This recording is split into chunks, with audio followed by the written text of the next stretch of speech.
تاهوا فيها ناس وطرق تبان مفروشة ورد وتنتهي بألم وضيق، لكن الطريق للفرحة وطريق الخلاص عند المسيح. أصل المسيح هو الحياة، هو الطريق.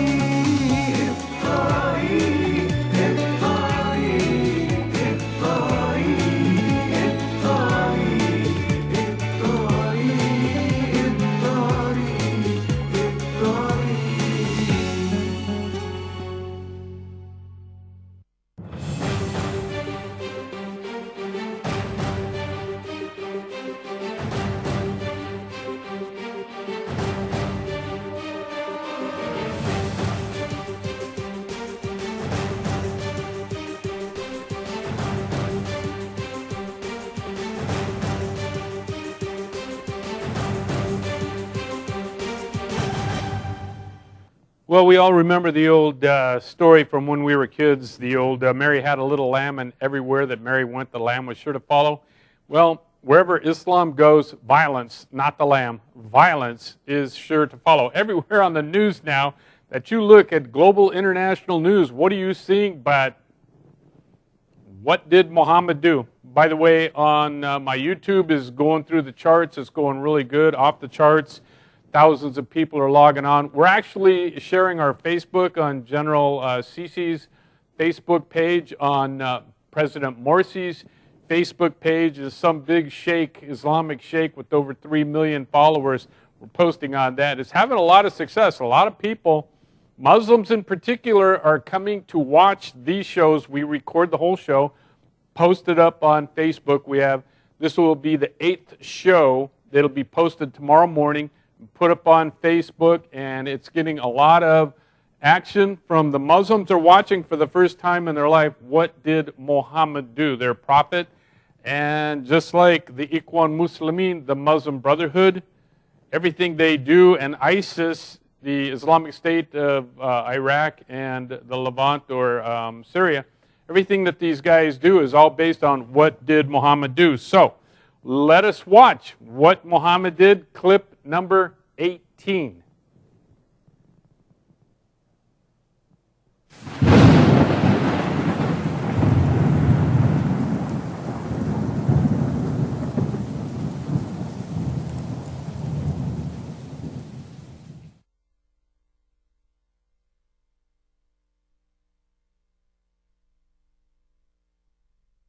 شبيح من يم الحر لا تمر، من يم الحر لا تمر، الموتى بطس، الموتى داس، يا كلب، يعني داس مثل الصرصر، وين تفر؟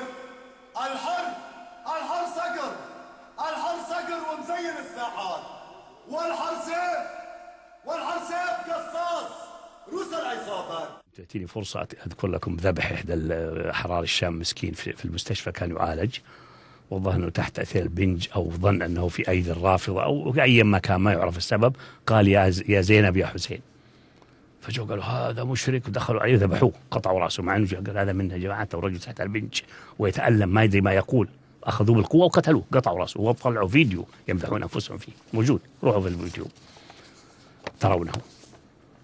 فهذا مستمر، هذا آخر واحدة من البارحة، مش اليوم، البارحة الأربعاء، البارحة نعم. فهذا مستمر، ما شفنا موقف شديد. وين موقف شديد من القاعدة؟ ما شفنا، ولا شفنا حتى كلام شديد، ولا بيان معين، ولا يحزنوا. وهذه الأشياء موجودة في اليوتيوب، وهذه بالذات الواقعة دي الأخيرة، وواقعات أخرى كثيرة اعترفت بها الجماعة. قتل ناس آخرين وعرضوا من يحضر القضاء، ثم قالوا لا، ما نعترف بقاضيكم، قاضيكم ليس قاضي دولة، احنا قاضينا وقاضي الدولة، تحاكموا إلى قاضينا، وقاضيهم ليس محايدا، فرفض الجماعة الأخرى أن تحاكم. There's absolutely nothing wrong with showing those pictures. I know it makes a lot of people upset. It's what Muhammad did. If you look at the number of times Muhammad beheaded people, it fills up the Quran like a bucket of blood. Mary had a little lamb, and everywhere that Mary would go, the lamb was sure to follow. Everywhere that Islam goes, violence is sure to follow. In fact, those videos there are in Arabic. If you like me, former Marine Corps officer, you want to really delve into this and get into the deep nitty-gritty and the root. Why are these people doing this? It's simple. What did Muhammad do? The American media is in a crazed frenzy to sanitize everything that Islam does of the normal nature of 1,400 years of Islam, following the playbook that all of the different Muslim groups have in common. Later on, you will hear in here clips that they're referring to, well, it's an Al-Qaeda related group. Baloney. Look, it's real simple. ISIS, Boko Haram, Abu Sayyaf, Mujahideen, Taliban, Al-Qaeda, Al-Shabaab, they're all following the same rule book, and the rule book is What Did Muhammad Do, found in 22 verses of the Quran. Now, here's a guy working for Homeland Security, and frankly, it's very embarrassing listening to him. He is completely off the mark, has missed the target, thinking that only Al-Qaeda is the only nasty, murderous terrorist group out there. But Al-Qaeda and all the different groups, they're all operating decentralized, centralized only on one issue: what did Muhammad do? And seeing the beheaded man in that clip and the fellows with their face all bloody and beaten up, that's what is taught in every one of the Muslim Brotherhood-controlled mosques in the United States, which is well over 90% of the mosques in the United States, the UK, Canada, Western world, are all controlled by the same thought of ISIS and beheading these people. Okay, clip number 1. Secretary Stockton, are we at war with violent Islamist extremism? No, sir. We are at war with Al-Qaeda, its Okay, I affiliates understand and that. adherents. My question is violent Islamist extremism at war with us? No, sir. We are being attacked by Al-Qaeda and its allies. Is Al-Qaeda, can it be described as being an exponent of violent Islamist extremism? The Al-Qaeda are murderers with No, an that's not my ideological question. agenda. That wasn't my question. My question was, is Al-Qaeda acting out violent Islamist extremism? Al-Qaeda is a violent organization dedicated to overthrowing the values that we intend So to is it advance. yes or no? Can I hear the question again? I'll make it as clear as I can. We are not at war with Islam. I didn't ask And that. it is I did not ask that, sir. I asked whether we're at war with violent Islamist extremism. That's my question. No, we're at war with Al-Qaeda and its Well, affiliates. Al-Qaeda, how does Al-Qaeda define itself? Are they dedicated to violent Islamist? Islam for 1,400 years. What we call the radical Muslims, I don't call them that, but the people who have this bifurcation, false dichotomy of the radical Muslims and the moderate Muslims, it's real simple. You have the true followers of Muhammad. What did Muhammad do? That's what we saw in the first clip where they beheaded the guy and you saw the bloody faces. Then you have the moderate Muslims who are all actively behind the scenes, like a network behind the scenes, are webbing this weave of logistical support for the actual guys who go out there and cut off the heads and kill and do all this other stuff. Again, Mary had a little lamb, and wherever Mary would go, the lamb was sure to follow. Wherever Islam goes, it's sure to follow, because at least, I've been saying in the past, being conservative and being overly conscientious about this. I'm not. I'm just going to hit point blank. At least 15 to 25% of the Ummah, the body of believers of Islam globally, the 1.4 billion believers, at least 15% to 25% are doing and believe and acting out the same way as all of the different Muslim terrorist groups, and they all get their directions from the Quran, 22 verses in the Quran. What did Muhammad do? People ask me all the time, have you ever read the Quran? Here's my copy of the Quran. You can see that it's all dogged and earmarked and everything else. Yes, I've read the Quran many, many times. I use it frequently. Okay. Everywhere that Islam goes globally, it doesn't matter if it's Al-Qaeda, Taliban, Mujahideen, Boko Haram, Abu Sayyaf, it the Uyghurs. We're going to show all these guys. They all come back to what did Muhammad do?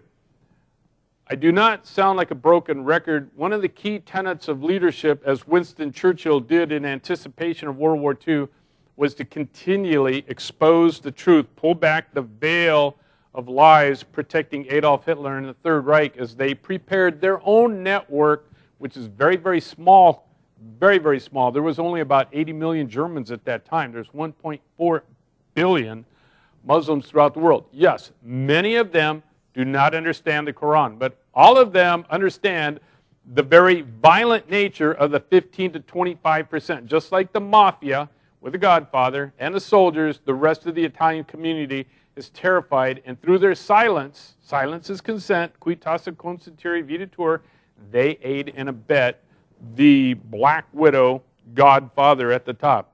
Let us give you an example. This next clip is about the Buddhists in Myanmar, the old Burma, and how the Buddhist monks have gone and given up on being passive and are actually aggressively going out, locating, closing with, and destroying the Muslims who have been attacking them more and more vociferously in the near future. And so you're seeing the normal response. It's not revenge, it's self-defense. It's self-defense. It's not revenge, it's self-defense. There's a total difference. Revenge, self-defense, totally different. Non habet legem is the Latin for self-defense knows no law.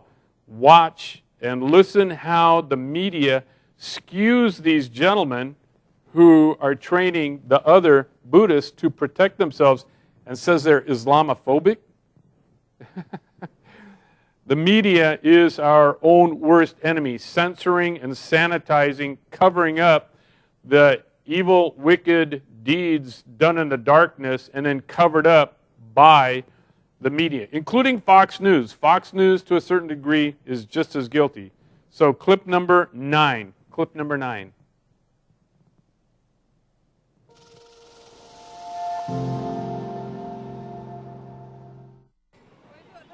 Burma is famous for being a crossroads of cultures, a place where Buddhists, Christians, Hindus and Muslims have coexisted for centuries. But in the past year, much of that peace has given way to violence. Buddhists and Muslims have been pitted against each other in bloody and often deadly battles.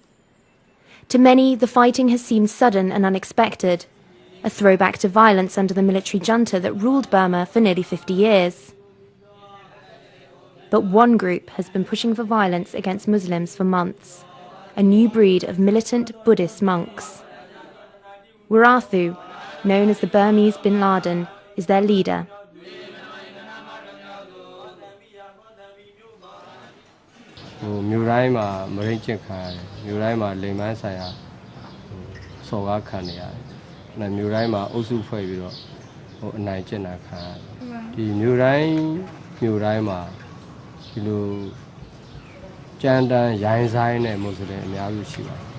Warathu shares his extreme views on Islam through social media, where he is popular on Facebook. His speeches have been watched thousands of times on YouTube, and his DVDs and leaflets distributed through much of the country. His Islamophobia has even carried over into the monastery, where he and fellow monks advise against doing business with or marrying Muslims.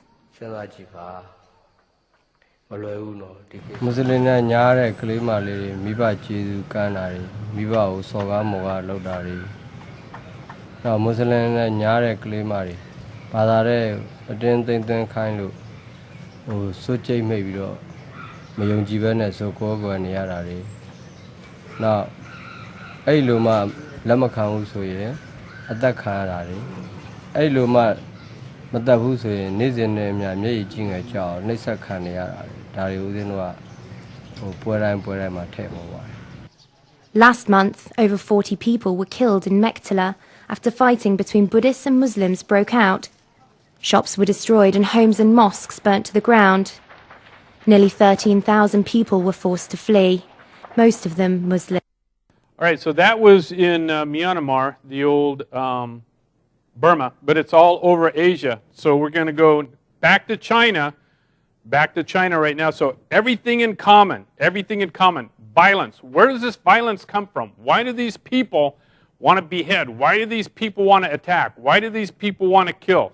Why do these people want to rape? Well, it's simple. It's all right there in the Quran, 22 verses in the Quran. I publish this all the time, probably 4 or 5 times a week. I probably have, with all of the different groups that I belong to, I have at least 1 million people on Facebook, maybe as many as 5 million.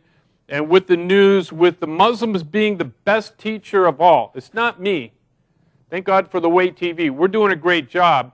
And we have pulled back the veil of the Antichrist, thinking of the Muslim Brotherhood, of ISIS, of the Boko Haram. We have pulled back the veil, and we have reached a number of these aggressive Muslim groups like Boko Haram, ISIS, the Uyghurs in China and whatnot. And I believe that they are starting to react more and more violently, which is their nature. And we're not going to back off, because the best teacher of what did Muhammad do are the terrorist, violent Muslim groups globally. And there's many of them in the United States, in the UK, in France, and Belgium, and Canada, and Mexico, all over the world. All right, so clip number 10. Clip number 10.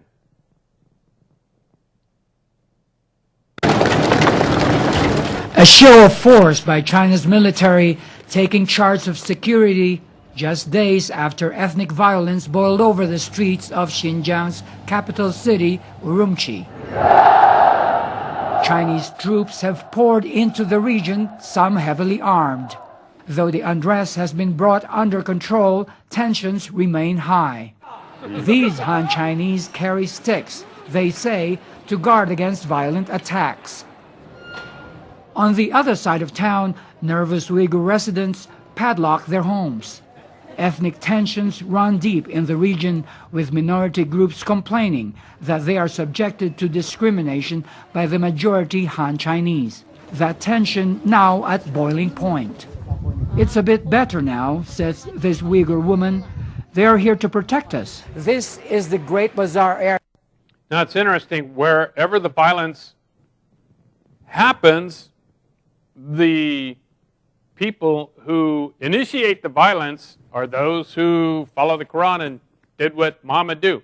And so consider, you're in your neighborhood, and all of a sudden, people start coming into your neighborhood, grabbing the girls, beating the girls, raping the girls, and you go to the police or whomever you can, and nothing happens to protect you, then non abet legem, self-defense knows no law, from the ancient law of nations, which is part of our Constitution, Article 1, Section 8, Clause 10, the law of nations. And so it is the duty of every person to prevent rape and prevent murder. It is the duty. For example, in the Bible it says in 1 Timothy 5:8, a man who does not take care of his family is not a believer. So if you are a man and your family is being beaten, bruised, and raped, and you're not defending them, perhaps you should take a look at your interpretation of theology. A good place to start would be Romans 13:4, which is my calling as the minister of God with a sword. Or go back into the Old Testament in 2 Kings 11 and see how the direct line of Jesus was protected through self-defense. Okay, again, Mary had a little lamb, and wherever Mary went, the lamb was sure to follow. Wherever the body of believers, the Ummah, the Muslims go, 15% to 25% of these violent people go with them. So, if you have 100 of these folks in your community, statistically, 15 to 25 of them want to rape and murder and pillage and kill. My friends here at the studio are from the Middle East, and they will all verify this. They have told me all their stories. Clip number 11, back to the Uyghurs in China, 11. Well, this looks to be probably one of the more violent episodes, definitely in Xinjiang province in many, many years, and definitely in all of China in many years, apart from the unrest in Tibet that happened in 2007 and then 2008. There's been a long historical tension between the Han Chinese, who are the majority, obviously, of China, and the minority Uyghurs. and particularly in Xinjiang province, which is of great strategic importance to China. Not only does it have a lot of natural resources, including oil, it's also a very important. Yeah, you can see I cut there perfect. Good job, Adam. Adam is a genius. Adam is a genius. He got the map in there. Adam is a genius. By the way, Adam is single, and ladies, if you're really rich, he's interested. No? No. Okay. I'm sorry. I'm still trying to get poor Adam married off. Okay. It would be a good thing. All right. Our next clip that we're showing is very interesting because it happens in Iraq, but it's a British girl married to a Muslim, a Swedish Muslim, who's there helping ISIS kill people. So again, you have this international body of soldiers for Muhammad. What did Muhammad do? From all over the globe, every language you can think of, and what do they automatically do? Well, they go and they attack and kill and rape and brutalize and murder. By the way, I cut that clip a little bit short on the Buddhist there, but a few seconds longer, it points out that the Muslims there in Myanmar, the old Burma, are funded by the Saudi Arabians. The Saudi Arabians fund the Muslim Brotherhood. The Saudi Arabians fund 100% of the Muslim Brotherhood mosques in the United States. And the Saudi Arabians are like the giant black widow with this network globally all over the world. Okay, so clip number 15. Clip number 15. Now, we have tonight an exclusive report on how British women have started signing up for jihad in Syria. And this is the first evidence that women have been going to Syria to fight for rebel forces and indeed to support the men, many of whom they have never met before, and even marry them and have their children. Now, Kylie Morris has this exclusive report. I'm not oppressed. If I was oppressed, I wouldn't be a Muslim right now. If I thought Islam was an oppressive religion, I would have left Islam. Islam has made me free. She's a poster girl for the jihad. This young British woman has traded life in London for a supporting role in the war in Syria. She's a fighter by marriage, newlywed to a jihadi from Sweden. Alhamdulillah, I couldn't find anyone in UK that was, willing to just sacrifice their life in this world for the life in the hereafter, for best in the hereafter, in fact. So alhamdulillah, I prayed my istikhara and Allah ruled that I came here to marry Abu Bakr. Here is within sight of the front line in rural Aleppo province, in an abandoned house they share with the child they're raising. What happened? Mariam, not her real name, says she'd fight if she could, but that's not her role. She says she's a mujahid's wife, supporting her husband and showing solidarity with their cause. He describes for the camera battles fought by the Sunni jihadi militia known as Katiba al-Muhajirin, the battalion of migrants. Yeah, alhamdulillah, I've been participating in 5 battles before. There was the prison, and then the man they call Abu Bakr lists operations. It's an active fighting force. They fight alongside bigger Islamic groups, such as Ahrar al-Sham and the al-Qaeda-affiliated Jabhat al-Nusra. it was a great victory, alhamdulillah. We got many shahada, but it was a great victory, alhamdulillah. So red and yellow, black and white, come on, it's Islam, jihad, fight, fight, fight. It's a little bit different from what we're seeing in Christianity, red and yellow, black and white, Jesus loves them, Very interesting. And again, I started off showing how Homeland Security leader thinks there's only one group called Al-Qaeda. And I think I've demonstrated with just a few clips how dangerous this stuff really is. Now, if you want to watch these clips, you can't watch the violent ones, like the first one where the guy's head was cut off and the bloody faces. Most of them you cannot watch in English. It's very interesting. YouTube, Google, they will sanitize and they will scrub in any of the English clips that are shown. For example, I tried showing a few on Facebook and they were scrubbed in, I think, less than 90 seconds. bam, they just went right through them. However, you can go online and you can find the Arabic word for ISIS, the Islamic State of Iraq and Syria. You can go online and find that. Just go online. I did. It's real simple. Go to Wikipedia. Just go type, go to Google, whatever, Yahoo. Type in ISIS, ISIS, and then Wikipedia.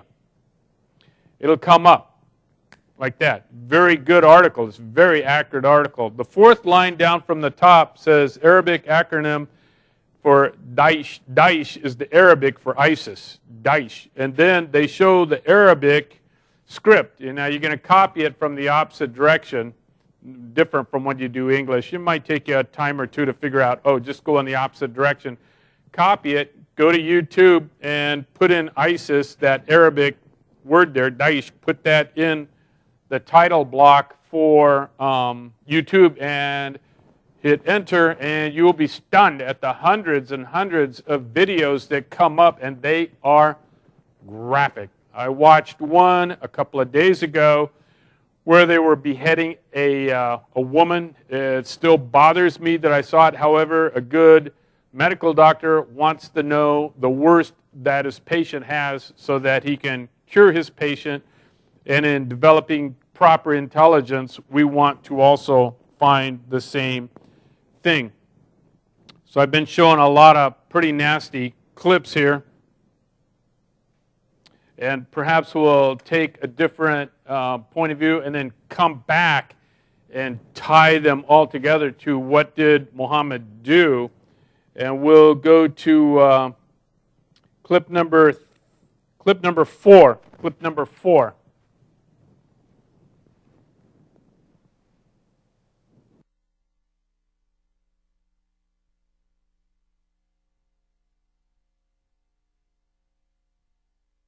مش قادر يا ماما مش قادر. طب انا ايش اعمل؟ لك شعر طويل وانت عيان، ورحنا عوض لك على العريش وما طلعش بدنا نمرقك على مصر تعمل العمليه. يا ماما في اطفال فلسطين وهم بيموتوا من غير دواء. مش قادر بديش اموت.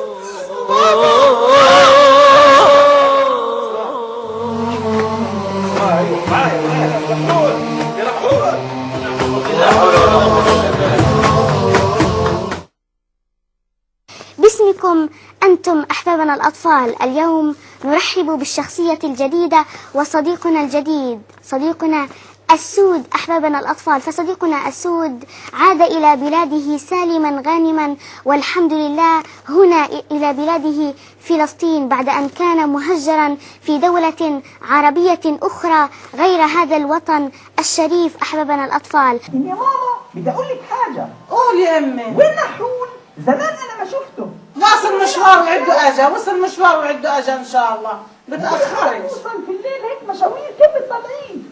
ما أنت شايفة الوضع. ما إيش بدي أنا أعمل؟ عده بيجي إن شاء الله. بابا. نعم يا بابا. وين نحول؟ احنا بنقسم من الله نشبع على نحول. يا بابا انت انسان مؤمن وربنا سبحانه وتعالى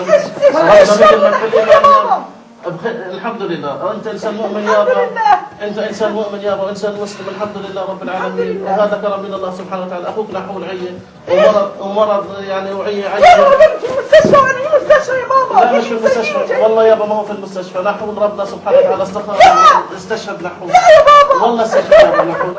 الله يرحمه. الله يرحمه. يعينه بالرحمه.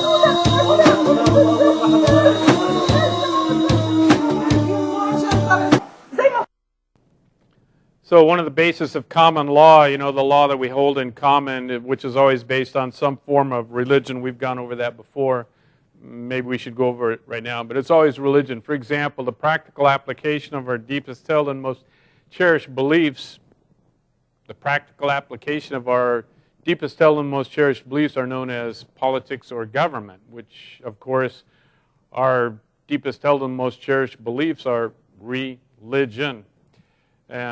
Based on essence. What's the essence? Sine qua non. What's the DNA of this thing? What's the behavior of it? A kid walks into the house. Mom's got her back to the kid. The kid says, "Mom, can I kill this thing?" Mom thinks, thing, essence, sine qua non. Oh, what's the essence? What's the of the religion? What's the of that thing you have? If it's a puppy, be nice to it. If it's a black widow, kill it. And ligion means the tie that binds, religion, the essence of that which the tie that binds. And what's happening in that cartoon right there is passing along the education of what did Muhammad do, what's a good Muslim do, and pointing out that a good Muslim will kill a Jew or a Christian. That's in the Quran about 50 bazillion times also. We also know that in this essence of creating the common law so that we can all make laws and we can live, for example, in the West under the highest degree of peace, order, liberty, and prosperity. If you compare the overarching purpose of education in the West to the overarching purpose of education under Islam, which we just saw, here's what happens. The overarching purpose of education in the West is to send every child to a school so that they can learn, they can have transmitted to them the wisdom of their ancestors so that all children can live together and live under the highest degree of peace, order, liberty, and prosperity. Under Islam, the overarching purpose of education is not to send every child to school. No, it's to send boys only. So under Islam, the overarching purpose of education in Islam is to send boys only to a madrasa, a Muslim school, to beat them into memorizing the Quran, thereby turning them into little Muhammads and sending them out through dawah, evangelization for Islam, through the whole world with the whole goal of making the entire globe as 7th century Arabia under the leadership of Muhammad, thereby creating the highest degree of hostility, disorder, slavery, poverty, and misogyny, the hate and the distrust of women. And that's easily provable. And again, that goes back to that little saying, that little ditty we all knew in the West, Mary had a little lamb, and everywhere that Mary would go, the lamb was sure to follow. Under the Ummah, the body of believers, wherever Islam goes, 15 to 25% of the people are violent. And the only thing that you can do is respond in self-defense, which is violent. Under Christian military, properly done, which I happen to be an officer in the United States military, active, a lot of combat in Vietnam, we are restrained so that we can't murder, we can't rape, self-defense. Of course, we make mistakes, but every time we're in a firefight, it goes to an after-action report or tribunal, and then people, if they do things above and beyond, outside of the scope of the law, then justice prevails. Under Islam, that's not done. Under Islam, you saw, they behead the guy, got the picture up there, holding the head up there, and they're talking about all that. Wherever Islam goes, you will always find 15 to 25% of the Muslims will be engaged in a war. We've proved that over and over again on this show with clips about France. In fact, we find out that in France they were going to try to blow up the Eiffel Tower just the other day, and that's how Islam works. The Muslim Brotherhood in Egypt, one of the reasons, thank God, that General Sisi had to take over is because the Muslim Brotherhood wanted to blow up the pyramids and the Sphinx and destroy the museums. And I know when I tell people that, they laugh. They're so stunned they can't believe it, especially because we've been lied to by our politicians, Democrats and Republicans, that Islam is a religion of peace. Nothing could be further from the truth. Here's some more about how common law is taught, the Islamic common law is taught to children. Now, I know a lot of people are not convinced that religion is the basis of every common law, but I would ask you, as a good scientist, good science is observable, measurable, and repeatable. Just look at the flags of the nations throughout the world and look at the empirical evidence. If you look at the 57 countries of Islam, you will see almost every one of their flags has Islam somewhere, the crescent moon, or like Egypt, they have the eagle of Saladan, and in Turkey, they've got the crescent moon and the star. Everywhere you look, if it's not in the flag, it'll be in the constitution of the 57 countries of Islam. All but 4 have Islam as the basis of their constitution. Syria, Malaya, Indonesia, and Turkey do not. However, the Muslim Brotherhood, the groups that are all doing what Muhammad did, are infiltrating Turkey, Syria, Malaya, and Indonesia rapidly, and that's what ISIS is all about. And you're seeing much more violence in those countries, and you're starting to see burqas and veils on a much more common everyday interaction throughout those 4 countries. Then if you go to the constitutions of the 57 countries that are Islamic countries, you will see that Islam is the basis of all of those constitutions. And then you have, for example, in Afghanistan, the national anthem is Allah Akbar, which is what ISIS and all of the different 15% to 25% of terrorists making up the Ummah, the body of believers, what they yell when they cut off somebody's head, they suicide bomb, they kill somebody or something like that. And on the flag of Iraq, while you don't see anything directly, that's a symbol of Islam. The Arabic on that flag says Allah Akbar. So, if you look at all the flags of ancient Europe, not so ancient, you'll see crosses on almost all of the flags. In fact, they used to call Europe, Christendom, the domain of Christ, and we've gone over that before. Again, and in our military, while our American flag certainly doesn't have any Christian symbols in it, in our military, which is there to defend us from people, non-abet legem, self-defense knows no law, you will see that many of our medals that we award to our military folks for bravery have a cross as a symbol in there. And certainly we can see that our military behaves differently than the terrorists, and it's easy to prove again.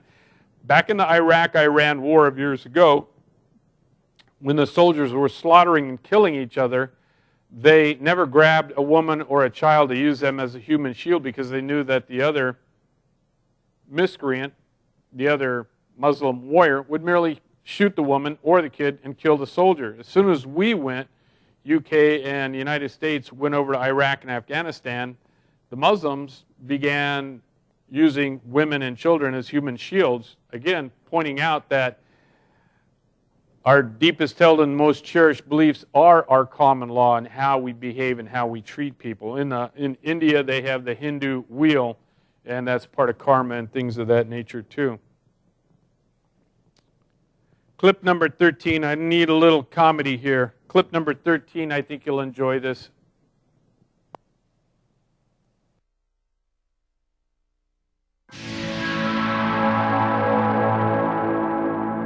This is message again to Obama. Please listen to me. Very good, Obama. We are Egyptian women. What the heck was that? What's going on there?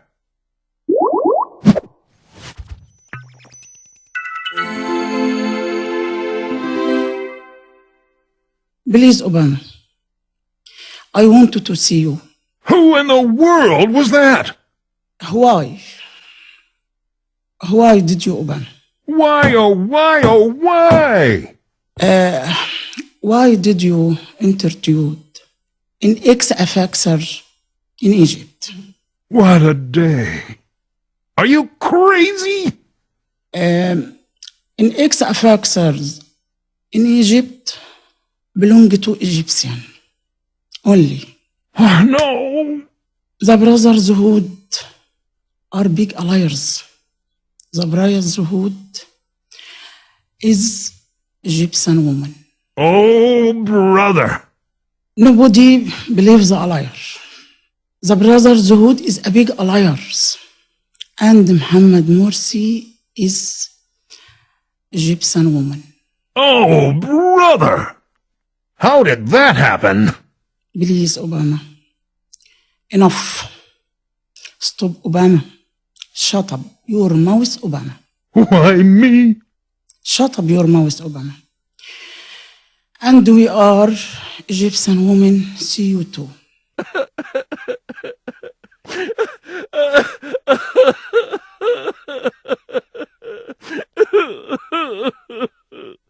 We are not anything helps Egyptian woman.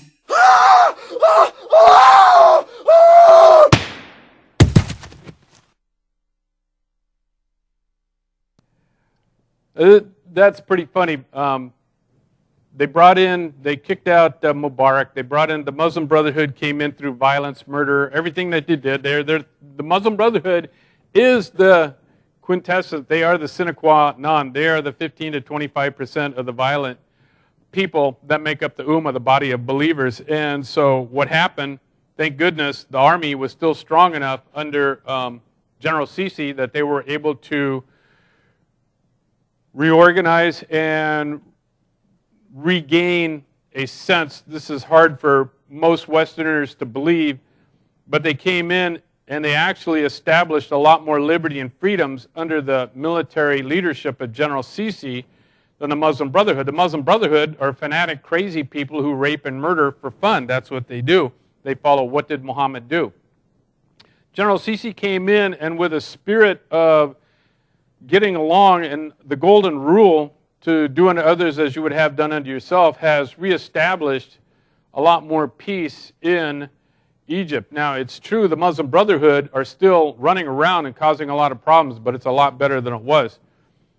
And it's interesting, the mainstream media, even Fox News and the politicians in the United States keep talking about the Arab Spring and talking about democracy, but the Arab Spring was the caliphate being led by the Muslim Brotherhood, the Ikhwan Muslimin, the guys who adhere to ISIS, Boko Haram, Taliban, Al-Qaeda, the guys who are operating and controlling all of the Muslim Brotherhood mosques in the United States, Corona, Los Angeles, San Diego, Dallas, New York, New Hampshire, even in Utah. I've been to the Khadijah Mosque in Utah. I've been there. I've seen it. I've photographed the leaders of the Khadijah Mosque in Salt Lake City, and they're all Muslim Brotherhood. Democracy can never work under the leadership of the 15% to 25% of the violent leaders of Islam doing what did Muhammad do. They can't do that because they don't allow a First Amendment. They don't allow freedom of speech. They don't allow freedom of religion. They don't allow freedom of the press, and they don't allow the people to peaceably assemble to petition the government for redress of grievances. They don't allow for majority rules but minority rights. When Dred Scott, the Supreme Court, decided in 1857 that black people in America were legal non-persons and could be chattel property and could be hung and their families broken up and destroyed, it was the majority rules but minority rights, and the minority rights based on the law of nations, which is the law written on the heart, which is the 10 Commandments found in Article 1, Section 8, Clause 10 of the U.S. Constitution. So under self-defense, the black people were fleeing the South, helped out to get by the Underground Railroad to the north, and then the Supreme Court stepped in with their unlawful use of the law, their immorality, stating that black people could be slaves. And therefore, under the dictum of majority rules but minority rights, we went to war against our own brothers and sisters in the United States, and we indeed did free the slaves. Now, that has never happened under any Islamic country. In fact, in Islam today, they still have slaves, and we've had a number of people arrested, Saudi Arabians, following what did Muhammad do, who had slaves in the United States. So this common law flows from this religion, and democracy cannot operate when Islam is in control. The most liberal form of democracy that you can have is watching General Sisi right now, whom I applaud, and I thank General Sisi as a benevolent leader.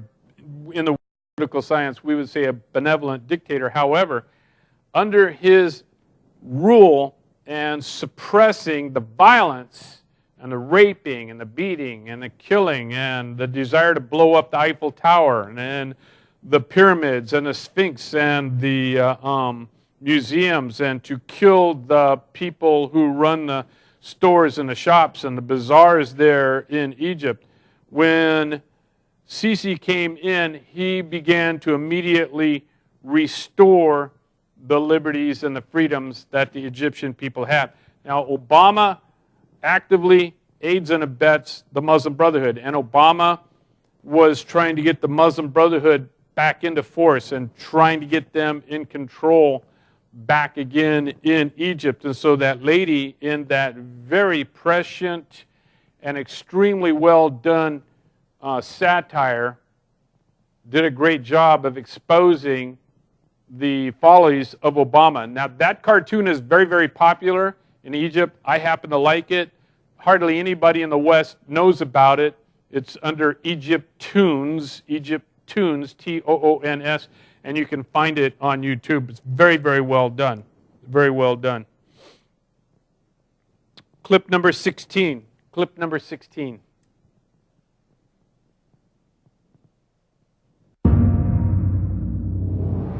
Do you think Omar's evil?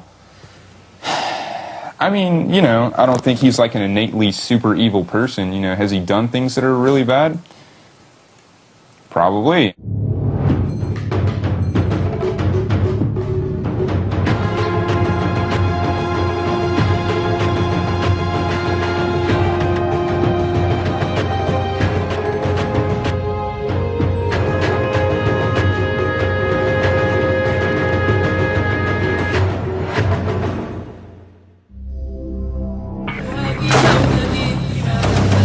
Most Americans are shocked by the idea of one of their own committing an act of terrorism.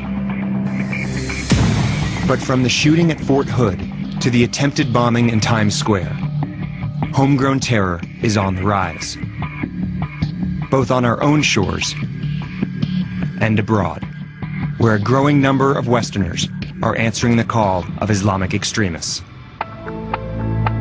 In the summer of 2006, I traveled to the failed state of Somalia to document how an Islamic coalition had brought a measure of peace to the country after 15 years of chaotic fighting. These are some of the first flights landing here in 15 years.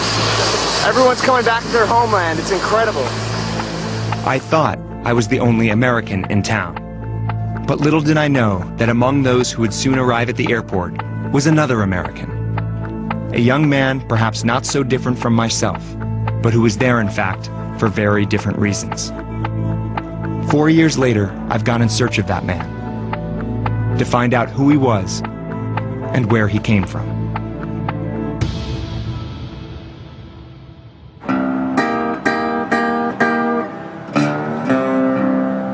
We just arrived in Daphne.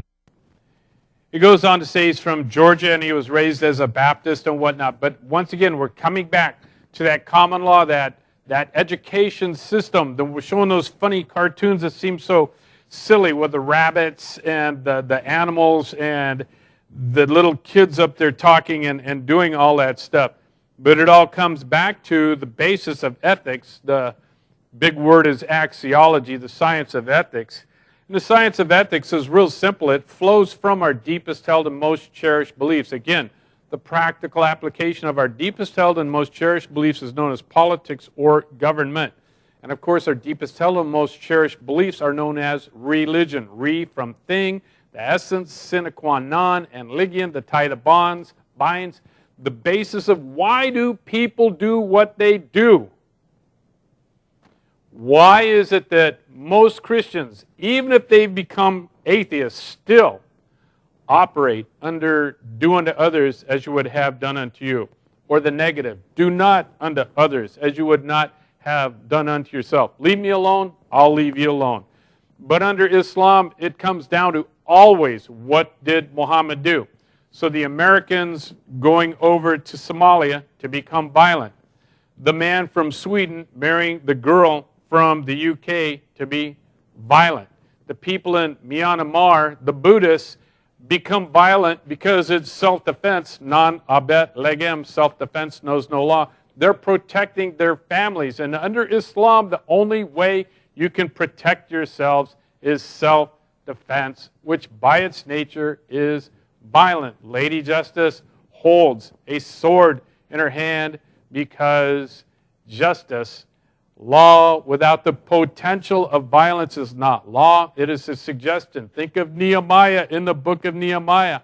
When he's standing there with a sword and all the people have been organized, the Jews have been organized as a military unit. Boys, girls, men, women, signals, weapons, building the wall, defense, recon, getting permission from the king, reconning and having the cavalry come and protect them as they set up. And who does Nehemiah stand before and talk, telling them, you cannot come inside the walls of Jerusalem? We know it's Tobias and Sanballat, but believe it or not, the Arabians are there too. You can look it up. It's in 2 verses in the book of Nehemiah. Very fascinating. And of course, who is the father of the Arabians, the father of Islam, but Ishmael? Genesis 16, 11, and 12. A wild man, a donkey of a man who's at war against everyone, and everyone is at war against him. And the prophecy continues globally today. The basis of common law is religion. The thing, the essence, the sine qua non, and legion, the tie that binds. The practical application of our deepest held and most cherished beliefs is known as politics or religion, and therefore religion does precede and is superior to and is the basis of every common law. Now we see in Iraq where ISIS has won in Mosul, and what are they doing? They're fighting each other, Alpha Dog, which is the history of Islam for 1,400 years. As soon as a leader raises up, another one raises up, and they start to fight each other.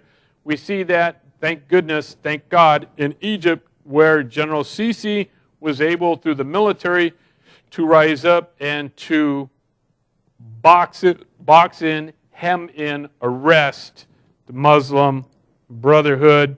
Clip number 17.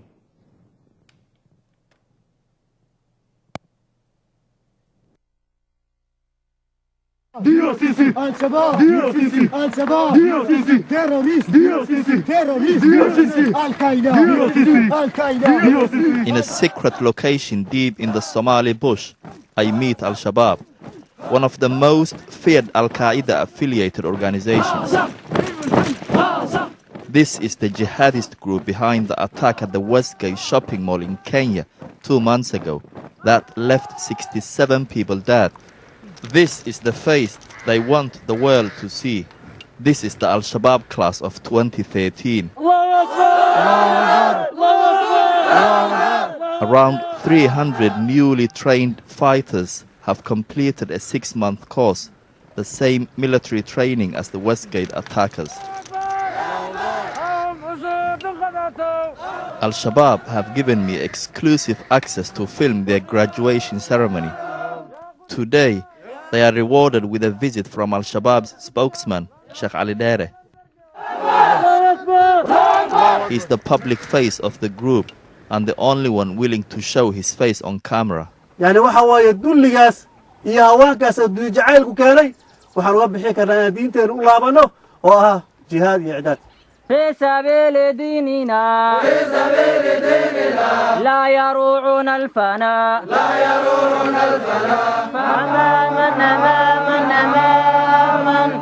There are young Muslims from all over the world, Arabs, Kenyans, and even I was told a small number from Britain. I tried, but I wasn't allowed to speak to them. So right there, they showed religion's the basis of their common law. And where are they from? From all over the world. And what do? They base their murderous, thug, rape, killings, kidnapping the girls, Boko Haram, on one word: Islam, their religion. Islam is simple. The 5 true pillars of Islam are simple. It's not the 4 fingers of the Ikhwan Muslimin. It's not the 4 fingers of the Muslim Brotherhood. It's real simple. If you want to understand Islam, open your Quran, which I have here. Find the 22 verses, which I post all the time on Facebook. You can see me, Steve Klein, Klein, and I post that all the time, the 22 verses. And it boils down, the true de facto 5 pillars of Islam are: what did Muhammad do? What did Muhammad do? What did Muhammad do?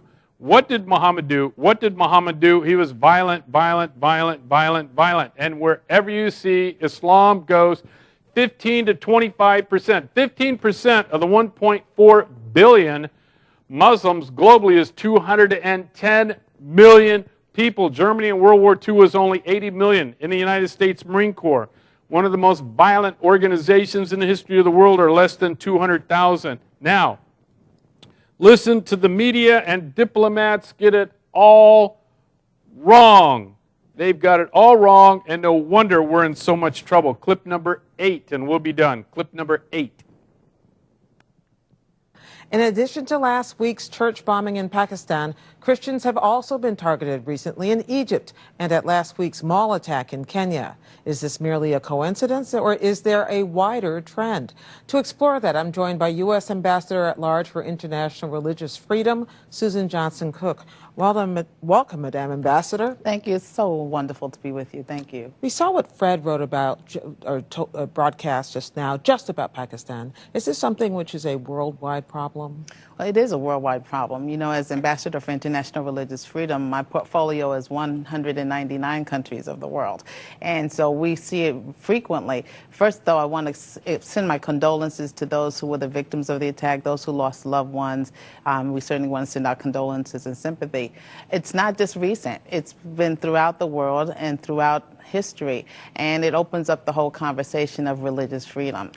We have it in our Constitution that we have the right to believe what and when we want to believe, how we want to express that, but in many parts of the world that is not true. So we hear stories of people being persecuted, even killed, for their right to believe. And so what you saw is something not recent in Pakistan in terms of what's hitting the news, but it's ongoing in many countries in the world.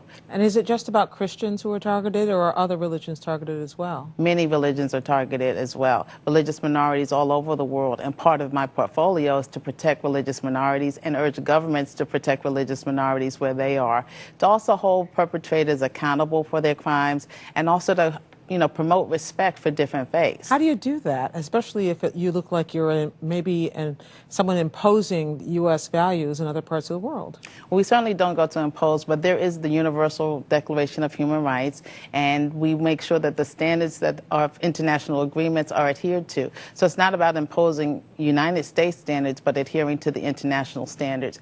So part of it is we use all the diplomatic tools that are available to us. Diplomacy, where I visited now 26 nations of the world.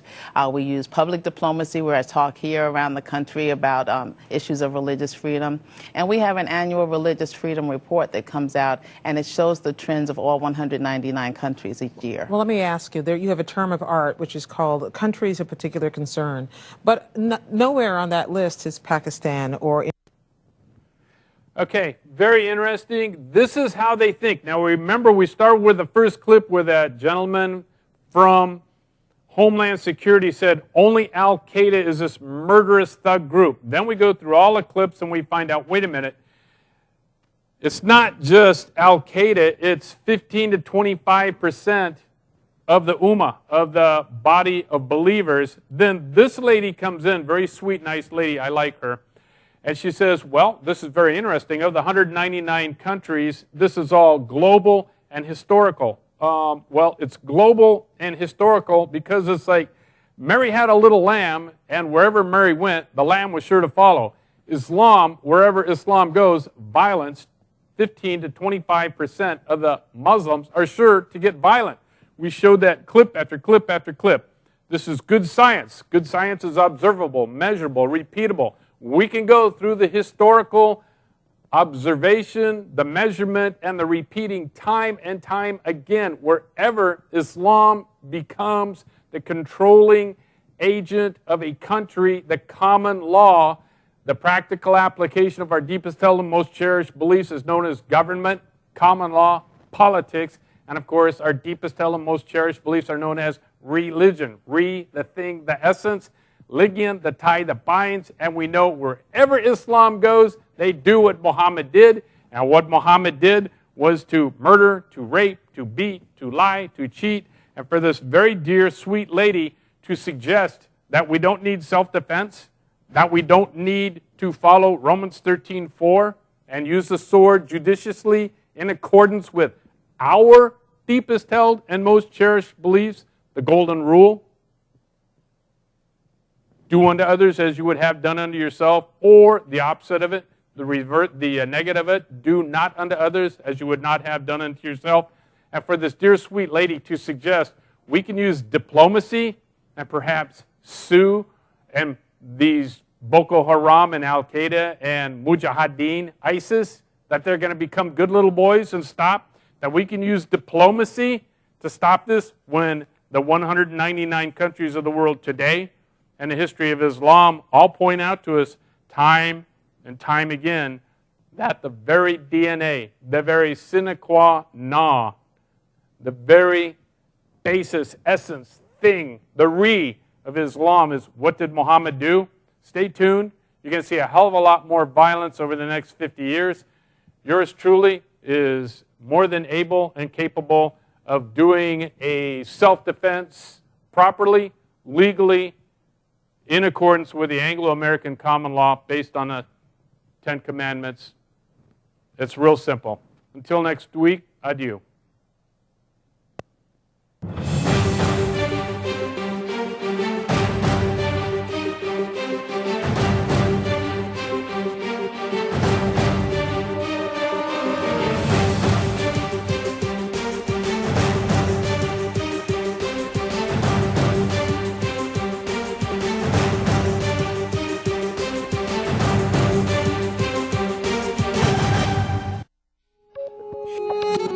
في كتير طرق وسط الحياة تاهوا فيها ناس وطرق تبان مفروشة ورد وتنتهي بألم وضيق